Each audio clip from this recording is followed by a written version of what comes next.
Di sepanjang sejarah peradaban, manusia selalu menatap ke langit dengan satu pertanyaan yang sama, yaitu, apakah Tuhan membutuhkan kita?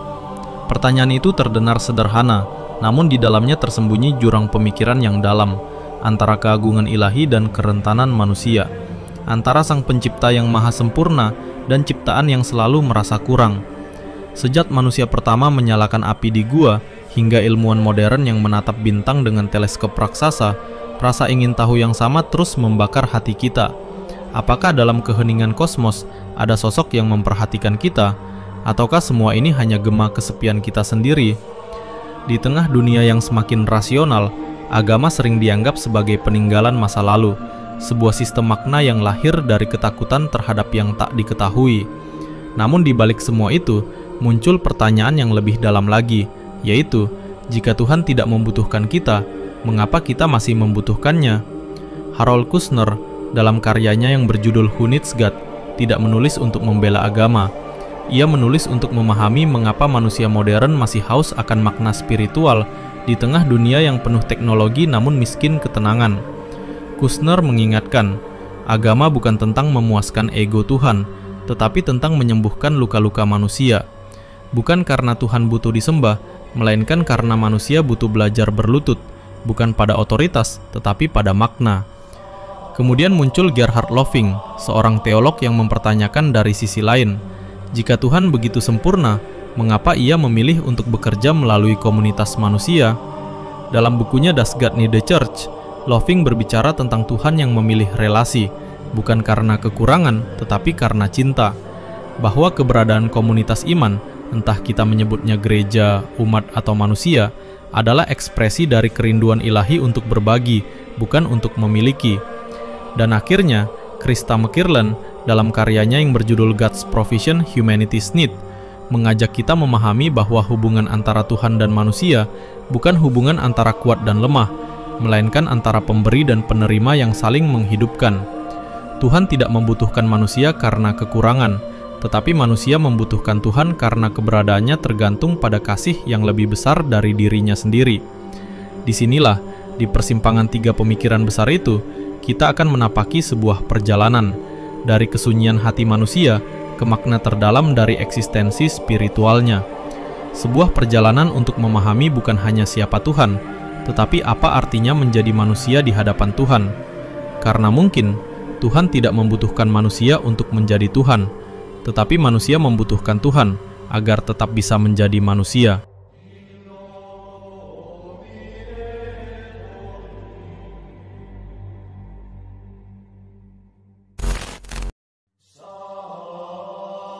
Sejak awal mula kesadarannya, manusia selalu berhadapan dengan sesuatu yang lebih besar dari dirinya sendiri. Petir di langit, lautan yang bergolak, dan kematian yang tiba-tiba, semua itu melahirkan satu rasa yang tak terdefinisikan, yaitu rasa gentar akan yang tak terlihat. Dari rasa gentar itulah, manusia mulai membentuk bayangan tentang sesuatu yang lebih tinggi, yaitu Tuhan. Namun, apakah Tuhan yang pertama kali ada, ataukah manusia yang pertama kali membayangkannya? Pertanyaan ini bukan sekedar tentang keberadaan, melainkan tentang hubungan antara pengharapan dan ketakutan. Harold Kushner menulis bahwa manusia tidak menciptakan Tuhan karena kebutuhan logika, tetapi karena kebutuhan makna. Di balik doa dan ritual, tersembunyi kerinduan untuk memahami dunia yang seringkali tampak kejam dan acak. Ketika anak mati muda, ketika bencana datang tanpa alasan, dan ketika hidup terasa tidak adil, akal manusia menjerit mencari alasan. Dan dari jeritan itu, lahirlah gambaran tentang Tuhan, seorang hakim, seorang ayah, seorang penyelamat, atau bahkan seorang yang diam dan menatap kita dari jauh. Namun Kushner memperingatkan kita, Tuhan yang dibentuk oleh rasa takut akan kehilangan bukanlah Tuhan yang sejati. Itu hanyalah cermin dari kelemahan manusia. Kita sering menciptakan Tuhan dalam bayangan diri kita sendiri. Tuhan yang marah ketika kita marah, Tuhan yang menghukum seperti kita menghukum, dan Tuhan yang membenci seperti kita membenci. Dalam arti ini, konsep Tuhan menjadi refleksi psikologis, bukan realitas spiritual. Manusia membangun citra Tuhan agar dirinya merasa aman di tengah kekacauan dunia.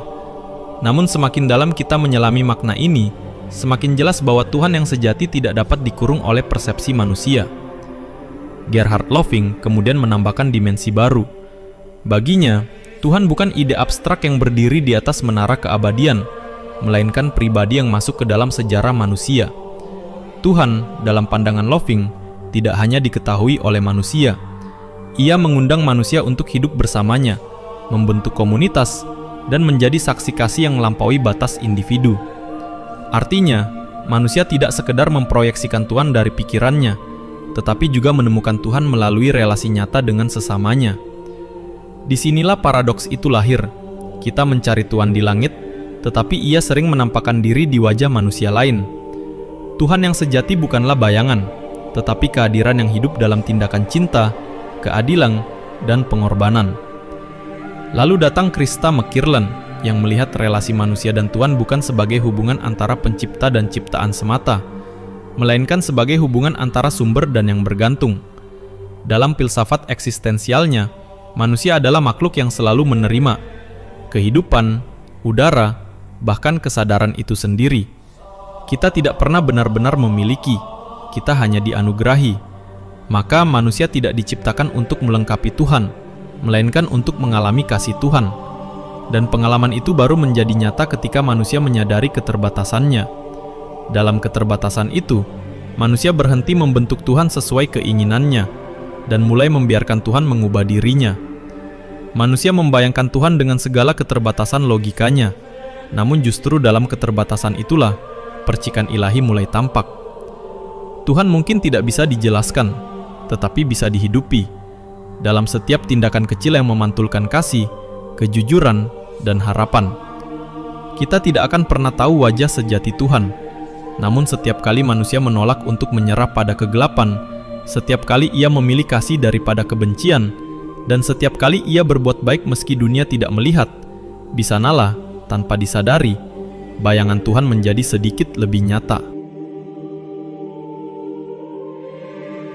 Di setiap zaman, di setiap peradaban, manusia pernah sampai pada titik yang sama, yaitu keheningan. Keheningan ketika doa tak lagi dijawab, keheningan ketika bencana menelan yang tak bersalah, dan keheningan ketika langit seolah menutup diri. Dalam keheningan itu, lahir pertanyaan yang menakutkan. Apakah Tuhan masih di sana? Harold Kushner memulai refleksinya dari pertanyaan ini. Ia bukan seorang ateis, bukan pula pembela fanatik agama. Ia adalah seorang rabi yang kehilangan anaknya sendiri. Dan dari situ, ia belajar bahwa iman yang sejati bukanlah tentang mengerti Tuhan, melainkan berani mencintai Tuhan di tengah ketidakmengertian. Dalam karyanya yang berjudul Who Needs God, Kushner menulis bahwa penderitaan bukanlah bukti ketiadaan Tuhan, melainkan pintu masuk menuju pemahaman yang lebih dalam tentang keberadaan manusia. Tuhan tidak menciptakan rasa sakit untuk menguji kita, tetapi dunia ini memang memiliki hukum-hukum yang membuat penderitaan tak terhindarkan. Dan justru di sanalah manusia menemukan makna tertingginya.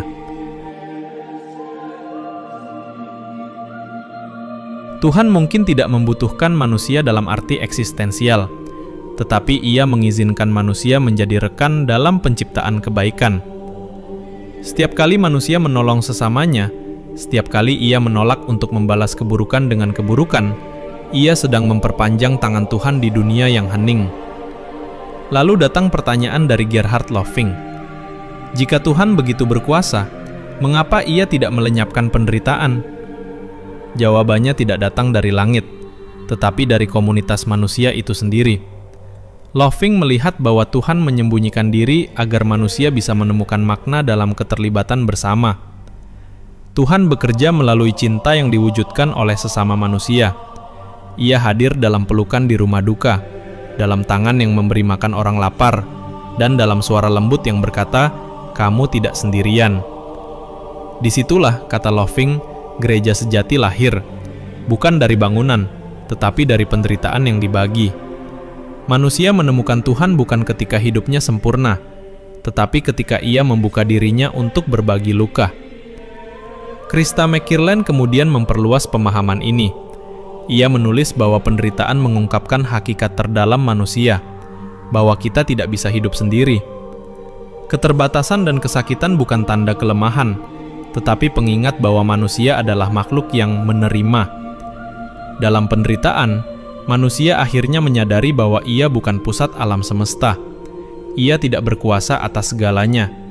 Dan dalam penyerahan itulah lahir bentuk kepercayaan paling murni, bahwa percaya bukan karena tahu, tetapi karena mencinta.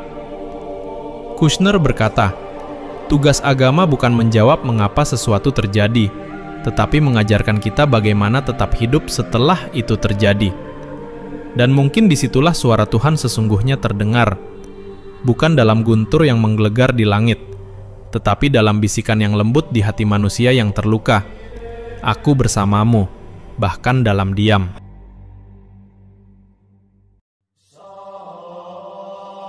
Di tengah sunyi dan ketidaktahuan, ada satu misteri yang selalu menggoda pikiran manusia. Jika Tuhan tidak membutuhkan kita, mengapa Ia tetap ingin dikenal? Pertanyaan ini bukan sekedar teologis. Ia adalah refleksi paling dalam dari hubungan antara keabadian dan kefanaan. Mengapa yang tak terbatas merendahkan diri untuk berbicara kepada yang terbatas? Mengapa yang maha sempurna berkenan menjalin relasi dengan makhluk yang penuh cacat? Harold Kushner memberi satu kemungkinan jawaban yang sederhana, namun indah, yaitu karena keinginan untuk dikenal adalah bagian dari kasih.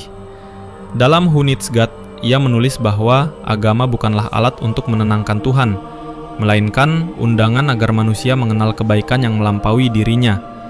Tuhan tidak membutuhkan penyembahan kita seperti penguasa yang haus akan pujian, tetapi manusia membutuhkan ibadah agar hatinya tertambat pada sesuatu yang lebih tinggi dari egonya. Ketika manusia mengenal Tuhan, ia sebenarnya sedang mengenali versi terbaik dari dirinya sendiri.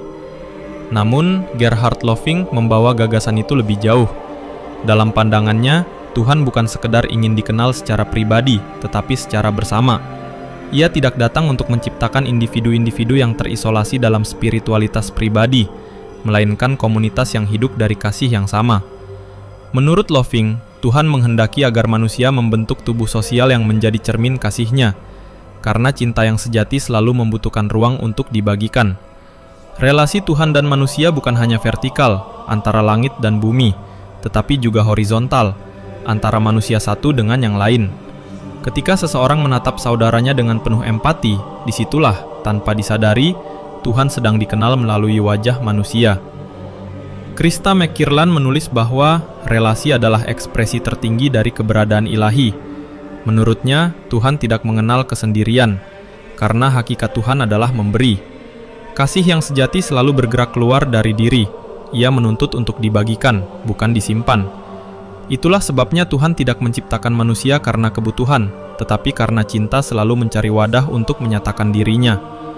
Dalam bahasa filsafat, Tuhan bukan mencipta karena kurang, melainkan karena kasih-Nya melimpah hingga meluap. Dan ketika kasih itu meluap, dunia dan manusia pun lahir dari dalamnya, sebagai penerima yang dipanggil untuk mengenal Sang Pemberi. Maka, ketika manusia mencari Tuhan, sebenarnya ia sedang merespons panggilan yang telah lama mendahuluinya. Panggilan yang sudah bergema sejak awal waktu, dalam desair angin, dalam nurani yang menuntun, dalam keindahan yang membuat hati manusia terdiam. Tuhan ingin dikenal, bukan agar manusia tunduk, tetapi agar manusia mengenali dirinya sendiri dalam cahaya cinta yang menciptakannya. Kushner berkata, kita tidak berdoa untuk mengubah Tuhan, kita berdoa untuk mengubah diri kita sendiri di hadapan-Nya. Dan disitulah rahasia hubungan ini terungkap, bukan siapa yang membutuhkan siapa, tetapi siapa yang mau membuka diri untuk dikenal. Dalam kesunyian doa dan hiruk-pikuk dunia, manusia sering bertanya, jika Tuhan Maha Kuasa, mengapa Ia tidak bertindak sendiri? Mengapa Ia memilih manusia, makhluk rapuh, penuh kesalahan, dan mudah goyah, sebagai alat kasih-Nya? Pertanyaan itu menjadi pusat pemikiran Gerhard Löffing dalam karyanya, Apakah Tuhan Memerlukan Gereja? Löffing tidak berbicara tentang bangunan, lembaga, atau ritual. Ia berbicara tentang sesuatu yang jauh lebih dalam, tentang Tuhan yang memilih untuk bekerja melalui komunitas manusia. Ia menulis, Tuhan tidak menyelamatkan manusia satu persatu, tetapi membentuk umat yang hidup dalam kasih bersama. Pernyataan itu mengguncang fondasi pemahaman lama bahwa keselamatan bersifat pribadi dan terpisah. Bagi Löffing, iman sejati tidak pernah lahir dalam kesendirian.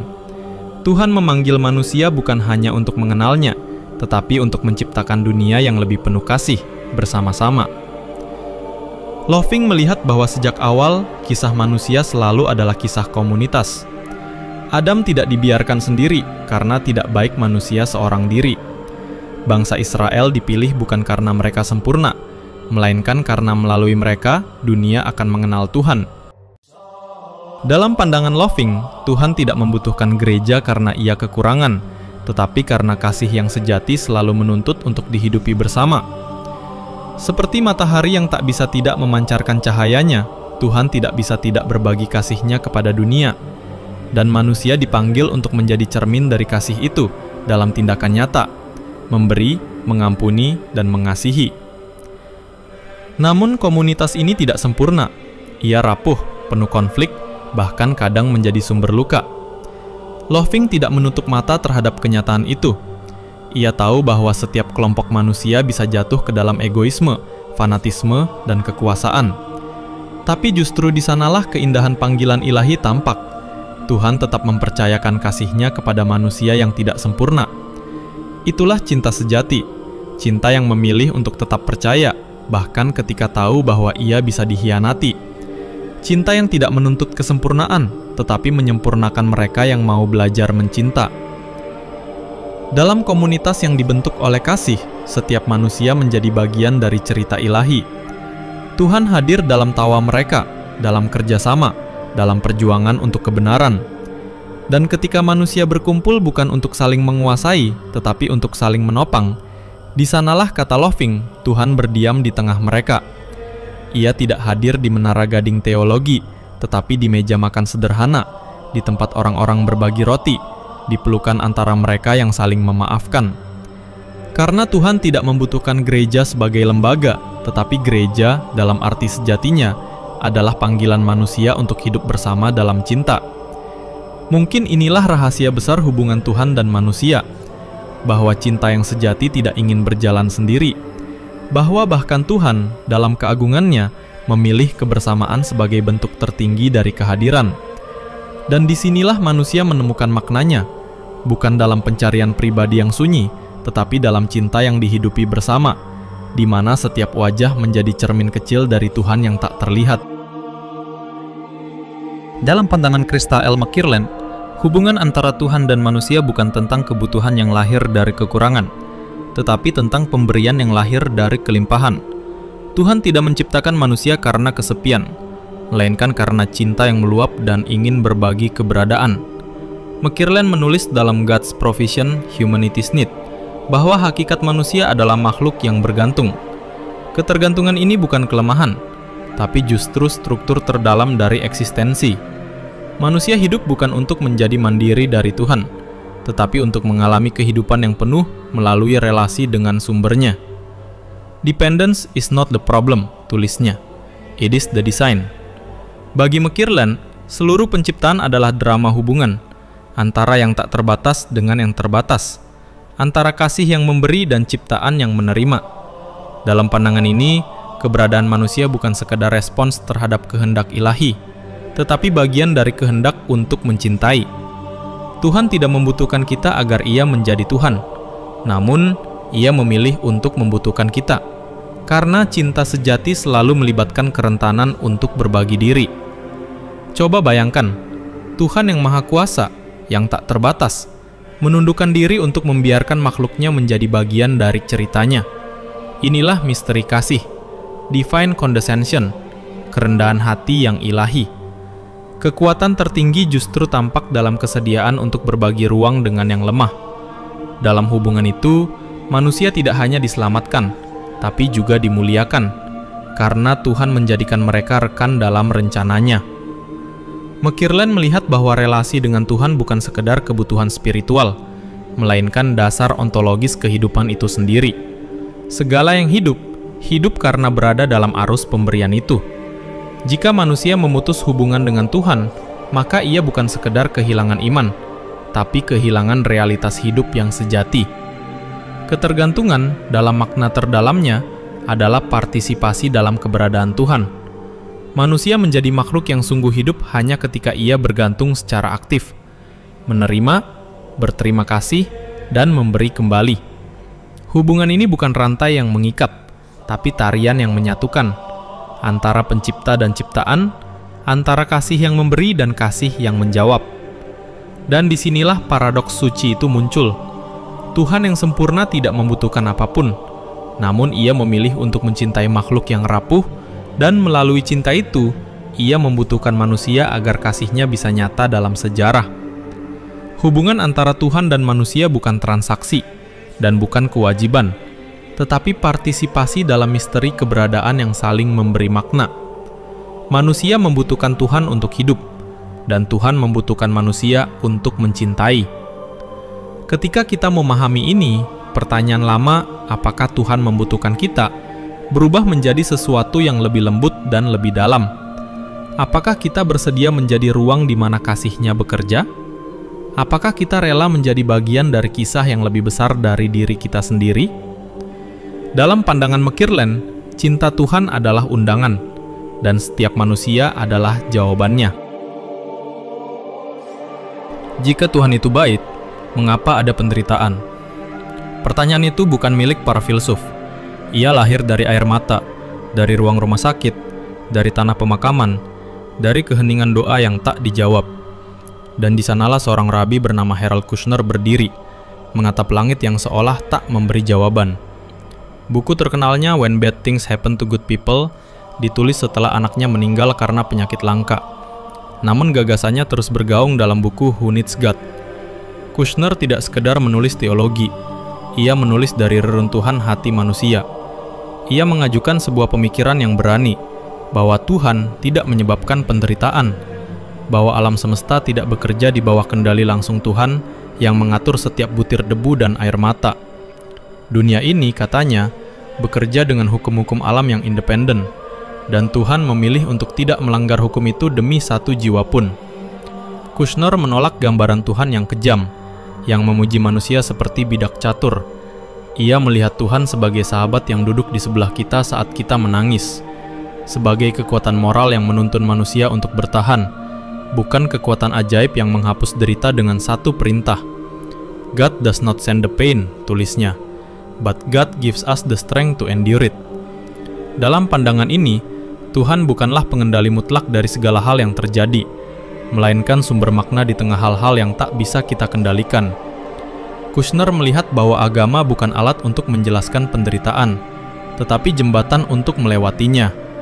Tuhan hadir bukan dalam mengapa sesuatu terjadi, melainkan dalam bagaimana kita meresponsnya.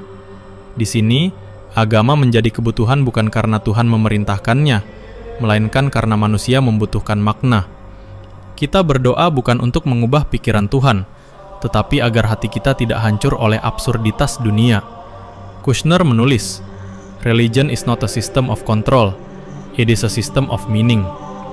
Ketika manusia kehilangan makna, ia kehilangan dirinya. Dan di sanalah Tuhan hadir, bukan untuk menghapus kesedihan, tetapi untuk memastikan kesedihan itu tidak menjadi sia-sia. Di titik ini, Kushner menolak dua ekstrim. Di satu sisi, Tuhan yang maha kuasa tapi tampak kejam. Di sisi lain, dunia tanpa Tuhan yang penuh kebetulan. Ia memilih jalan tengah yang manusiawi. Tuhan yang baik, tapi terbatas dalam intervensi. Tuhan yang tidak mengatur segalanya, tetapi hadir dalam setiap penderitaan manusia. Dan justru di situ letak kebesaran kasih ilahi. Tuhan berani untuk tidak berkuasa, demi memberi ruang bagi kebebasan dan cinta manusia. Ia tidak memaksa dunia untuk berjalan sesuai keinginannya, karena cinta yang sejati selalu memberi kebebasan, bahkan ketika kebebasan itu menghasilkan luka. Bayangkan Tuhan yang memilih jalan kesunyian itu, yang melihat ciptaannya menderita, tapi menahan diri untuk tidak memaksa segalanya menjadi baik secara instan. Tuhan yang tidak menghapus derita, tapi menyertai derita itu. Dalam penderitaan manusia, ada bayangan dari penderitaan Tuhan sendiri. Kushner mengajarkan, agama dibutuhkan bukan untuk menjawab teka-teki kosmis, tetapi untuk menyelamatkan jiwa dari keputusasaan. Ketika dunia tampak acak dan kejam, agama menyalakan kembali lentera kecil, keyakinan bahwa hidup ini masih berarti, bahwa kita masih dicintai, dan bahwa ada sesuatu yang lebih besar dari rasa sakit kita. Dan mungkin, di sanalah letak ketidakberdayaan Tuhan yang paling suci, bahwa Ia memilih untuk tidak menjadi penguasa yang jauh di atas langit, melainkan sahabat yang menangis bersama manusia. Tuhan yang tidak membutuhkan kita untuk menyembahnya, tapi memilih untuk hadir di tengah kita, karena Ia tahu manusia membutuhkannya untuk bertahan.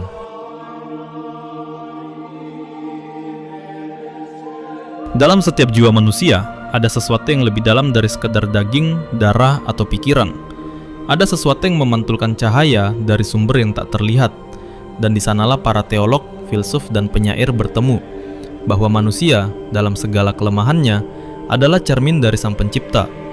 Bukan karena manusia sempurna, melainkan karena justru dalam ketidaksempurnaannya, ia dapat menampilkan kasih, kesadaran, dan kebebasan, tiga bayangan kecil dari keilahian itu sendiri. Harold Kushner melihat manusia sebagai makhluk yang terus mencari makna, dan dalam pencarian itu, Tuhan menemukan tempat tinggalnya. Gerhard Löffing menegaskan bahwa manusia diciptakan bukan untuk hidup sendirian, tetapi untuk menjadi komunitas, untuk merefleksikan cinta yang saling memberi seperti kasih ilahi. Dan Krista McKierlin menambahkan bahwa ketergantungan manusia bukanlah kutukan, tetapi modus eksistensi yang dikehendaki Tuhan agar hubungan bisa hidup. Jika ketiganya disatukan, muncullah satu kesimpulan yang agung. Tuhan menciptakan manusia bukan agar ia disembah, tetapi agar ia dikenal melalui cinta. Ketika seseorang berbuat baik, menolong dan memaafkan, di sanalah secerca wajah Tuhan terlihat. Ketika manusia menanggung derita tanpa kehilangan kasihnya, disitulah Tuhan berdiam, bukan di surga jauh, tapi di hati yang tetap memilih kebaikan meski hancur. Namun menjadi cermin Tuhan bukan tugas yang ringan, karena cermin tidak hanya memantulkan cahaya, ia juga memperlihatkan retakannya. Semakin manusia sadar akan potensi ketuhanannya, semakin besar pula kesadarannya akan kerapuhan dirinya. Kita diciptakan dengan kemampuan untuk mencintai, tapi juga untuk menyakiti. Dan di antara dua kutub itu, manusia berjalan, mencoba meniru kasih yang tak terbatas dalam keterbatasannya sendiri.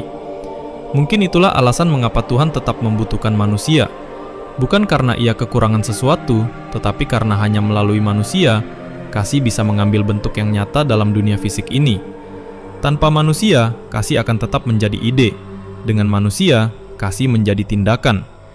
Tuhan bisa menciptakan galaksi, bintang, dan hukum alam.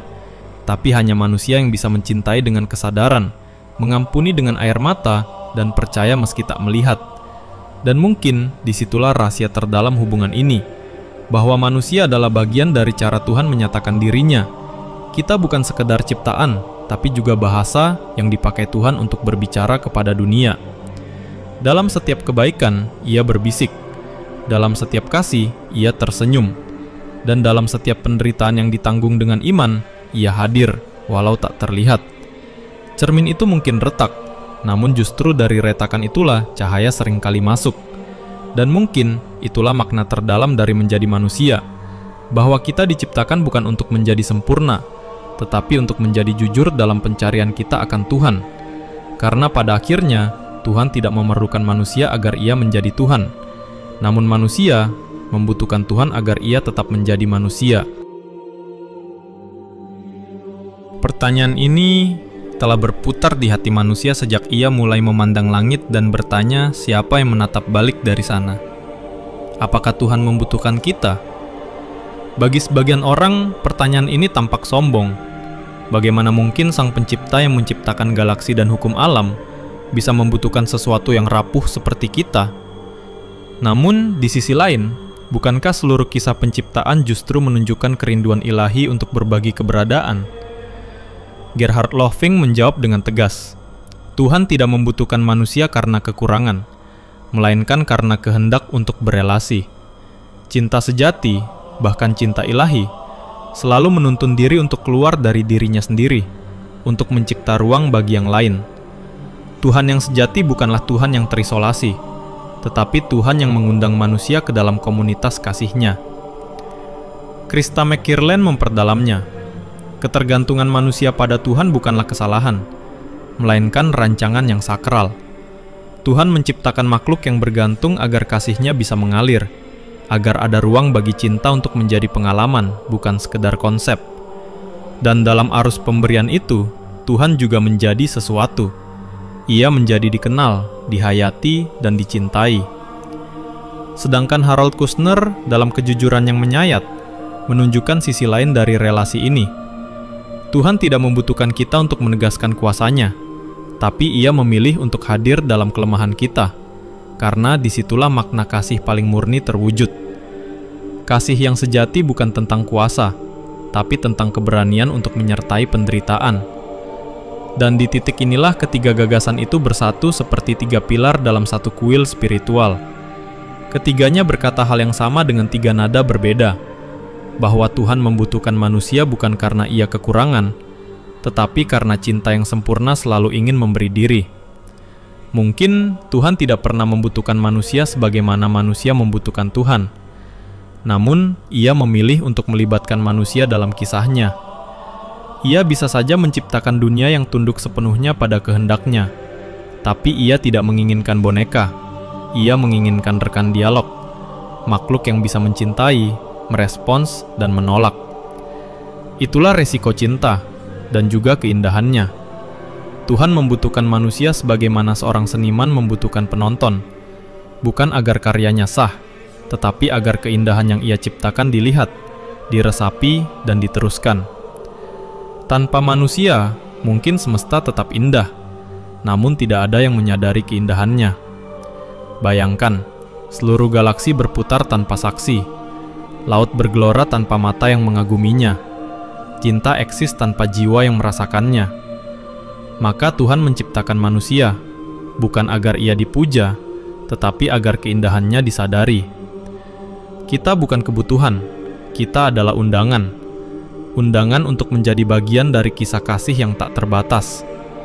Dan mungkin ketika kita mencintai, mengampuni, mencipta, atau memaafkan, Tuhan sedang melihat dirinya di dalam diri kita. Jadi, apakah Tuhan membutuhkan kita? Tidak, dalam arti Ia kekurangan tanpa kita. Namun ya, dalam arti Ia menginginkan kita sebagai cermin dari kasih-Nya. Kita adalah bahasa di mana Tuhan berbicara. Kita adalah tangan di mana kasih menjadi tindakan. Kita adalah mata di mana keindahannya disadari. Tuhan tidak memerlukan manusia untuk menjadi Tuhan, tetapi Ia menciptakan manusia agar kasih dapat menjadi nyata. Dan mungkin itu sudah lebih dari sekedar kebutuhan. Itu adalah cinta yang memilih untuk berbagi diri tanpa syarat. Karena di antara Sang Pencipta dan ciptaan, tidak ada hierarki yang dingin. Yang ada hanyalah hubungan antara yang mencintai dan yang belajar mencintai. Ada saat di mana seluruh kata berhenti bekerja, saat di mana argumen, doktrin, dan definisi kehilangan daya. Karena pada akhirnya, pertanyaan tentang Tuhan bukan sesuatu yang bisa dijawab dengan pikiran. Ia hanya bisa dihayati. Sepanjang sejarah, manusia mencoba menafsirkan hubungan antara dirinya dan Sang Pencipta. Ada yang melihat Tuhan sebagai raja, ada yang melihatnya sebagai ayah, ada pula yang melihatnya sebagai energi, cahaya, atau kesadaran. Namun di balik semua istilah itu, selalu ada satu benang merah yang sama, yaitu kerinduan. Kerinduan untuk dikenal, dan kerinduan untuk mengenal. Mungkin di sanalah seluruh misteri ini bermuara, bahwa Tuhan tidak membutuhkan manusia agar ia sempurna, namun Ia menciptakan manusia agar cinta bisa menemukan wajahnya. Bahwa keberadaan kita bukanlah kebetulan biologis, melainkan bagian dari simfoni besar antara Sang Sumber dan ciptaannya. Ketika manusia menatap langit malam dan berbisik dalam hati, "Apakah kau di sana?" Barangkali Tuhan pun menatap balik dan berbisik hal yang sama. "Apakah kau masih di sini?" Dua kerinduan yang saling mencari, dua kesunyian yang saling memanggil. Dan di antara keduanya, lahirlah sesuatu yang disebut iman. Iman bukan kepastian. Iman adalah keberanian untuk tetap mencintai, bahkan ketika jawaban belum datang. Dan disitulah mungkin Tuhan dan manusia akhirnya bertemu, bukan dalam kemegahan, tetapi dalam keheningan yang sama-sama memahami. Harold Kushner mengajarkan bahwa Tuhan hadir dalam kekuatan untuk bertahan. Gerhard Löffing mengingatkan bahwa Tuhan membentuk komunitas dari kasih. Krista McKierland menegaskan bahwa kita diciptakan untuk saling bergantung. Dan dari ketiganya, kita belajar satu hal, bahwa Tuhan tidak memerlukan kita untuk mengisi kekosongannya, tetapi Ia mengundang kita untuk mengisi dunia dengan kasih-Nya. Mungkin seluruh kehidupan hanyalah percakapan panjang antara Tuhan dan manusia, dan setiap napas, setiap kasih, dan setiap berita adalah bagian dari kalimat yang belum selesai. Maka biarlah kita hidup bukan sebagai pemilik kebenaran, melainkan sebagai pencari yang setia, bukan untuk membuktikan Tuhan, tetapi untuk mengalaminya dalam kasih, dalam penderitaan, dalam sesama, dan dalam diri sendiri. Dan ketika kata-kata tak lagi cukup, keheninganlah yang berbicara.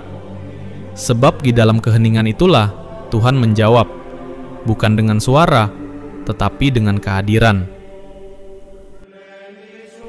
Mungkin Tuhan tidak membutuhkan kita, tapi cintanya memilih untuk tidak hidup tanpa kita.